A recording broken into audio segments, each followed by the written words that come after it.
I'm going to pray and we'll get started.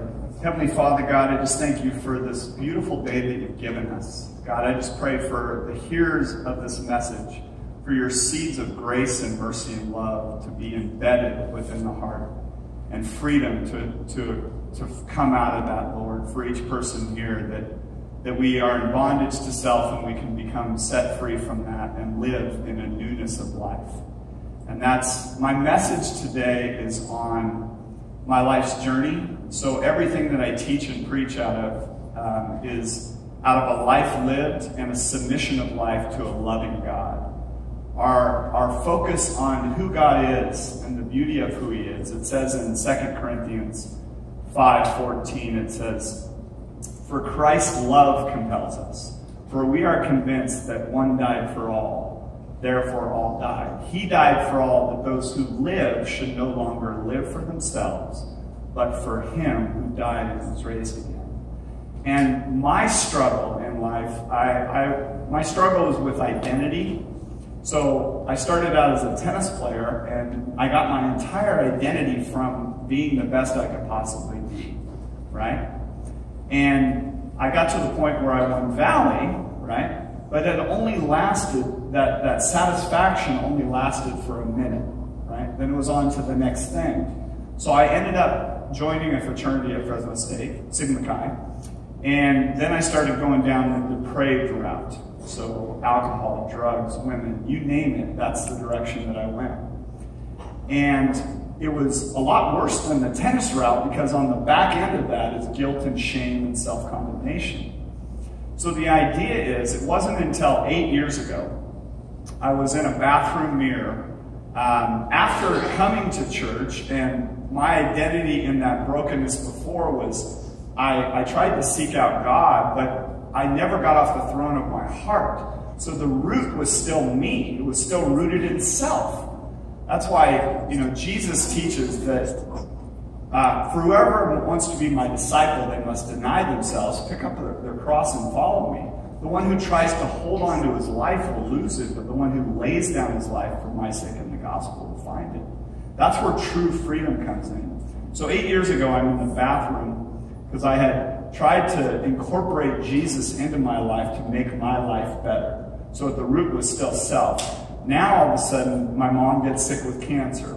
My ex-wife, I found out about all these bad things she was doing. So I had all this guilt and this frustration, not only with her, but with God, because how could this happen to me, right? At this moment. I was bad, but now I'm doing good. Look at all the good works I'm doing. But the reality of it is, that's not what this is about. It's about us coming back to the love of the Father, and our identity be rooted in him, and then we're truly set free. Because if you go back to the very beginning, where it says in Genesis 1 that we were created in the very image and nature of God, both man and woman, right? And then because of the fall, because man said, I want to be my own, I am my own, I'm autonomous. So now all of us, everyone out there, comes into the world from that posture. Everybody in the world comes in broken. So we're trying to fill ourselves with all these different things, whatever that is in your life, whether it's drugs, whether it's alcohol, whether it's success, whether it's your children, whatever you're doing, you're trying to fill that void within that only he can fill. That's where we were made complete or made whole. It's in that we can experience fullness of life. And for me, it was 8 years ago. I'm in a bathroom mirror, and I went back into my addiction. I was down to 160 pounds, unhealthy relationship, trying to fill that brokenness and that void, all the while carrying all that guilt and shame and self-condemnation. And I looked in the mirror, and I couldn't stand the man that I saw. And I said, not only God help me, but God, I'm yours. So it's that submission of our life to God where we can experience fullness rather than it being about me. And that's what I've experienced in this. So for 2 years, I didn't get involved in any kind of ministry. Every day I'd just be seeking him, and it says, be still and know that I am God. So I just continued to press into him, and my prayer was, God, deliver me from this bondage of self. And he did. right? That's the beauty of it, is that as we lay down our self-life, the Holy Spirit fills us up, and then we're able to not only see, so he changed my lenses, he changed everything. So now when I see people, I don't see what they're doing, I see their created value, right?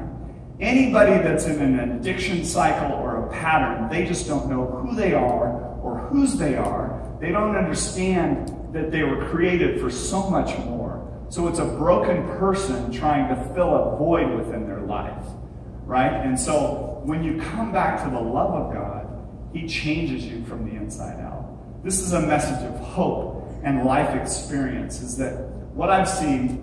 So 6 years ago, I started a ministry called Restoring Freedom Ministries, and I had no plan on what I was going to do. Started out with 3 divorced dads that met at the Starbucks, because that's what I came out of. And it was just try and navigate through the process of an ugly thing.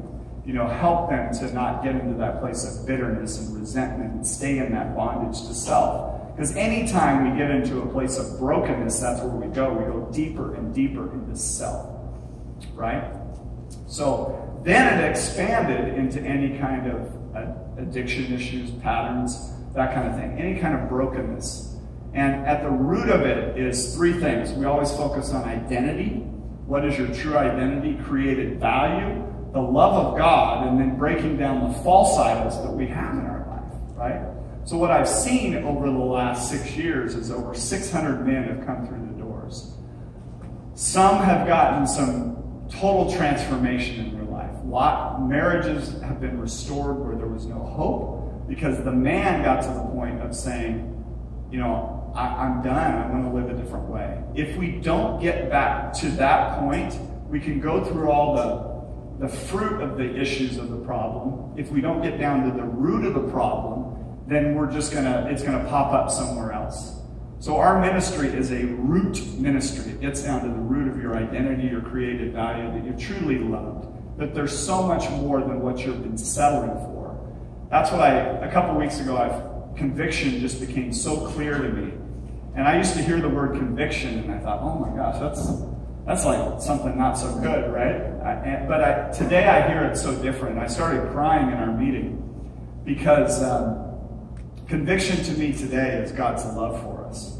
He's saying, look, you've been going down this path, but I've got so much more for you.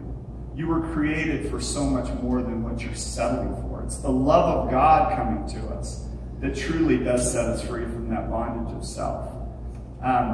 So 600 guys coming through the doors, and we meet every Tuesday night. We're just starting a women's meeting at Encounter Road Church on Tuesdays. They're going to meet every other. Okay, gotcha. So this is, if you have any more questions for me, I'll be over there, because I know it's like a fire hose. But my idea, and I've got a little ADD when I teach, so sorry. But my hope and prayer for each person here is that they might experience the love of God.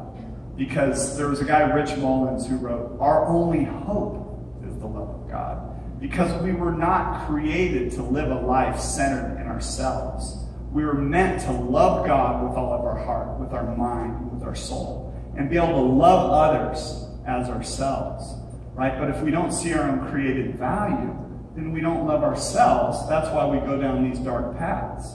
We're trying to fill that brokenness, that void within. And he is the answer. That's what I could say with every bit of my being, that he's the one who set me free.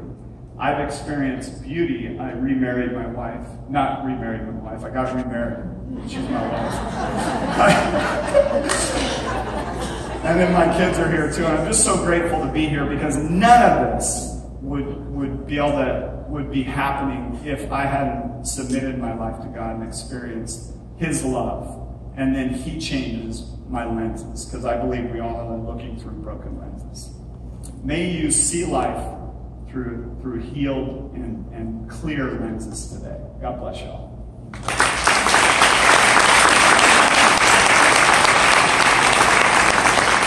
Please welcome